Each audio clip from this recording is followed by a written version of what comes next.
தளபதி விஜயின் நடிப்பில் உருவாகியுள்ள அவரது கடைசி திரைப்படமான ஜனநாயகன் 2026 ஜனவரி 9 உலகெங்கும் திரையரங்குகளில் வெளியாக உள்ளது.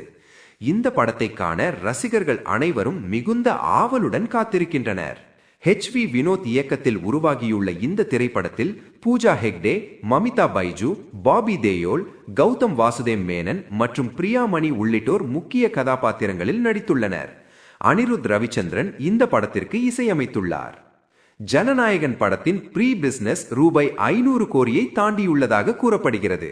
குறிப்பாக தமிழக திரையரங்கு உரிமை மட்டும் ரூபாய் 105 கோடிக்கு விற்பனை செய்யப்பட்டுள்ளதாக தகவல்கள் வெளியாகியுள்ளன. இந்த நிலையில் ஜனநாயகன் படத்தின் முன்பதிவு வெளிநாடுகளில் தொடங்கியுள்ள நிலையில் படம் வெளியாக இன்னும் 20 நாட்களுக்கு மேல் இருக்கும் சூழலில் இதுவரை வெளிநாட்டு முன்பதிவிலேயே ரூபாய் 28 லட்சம் வசூல் செய்துள்ளதாக கூறப்படுகிறது.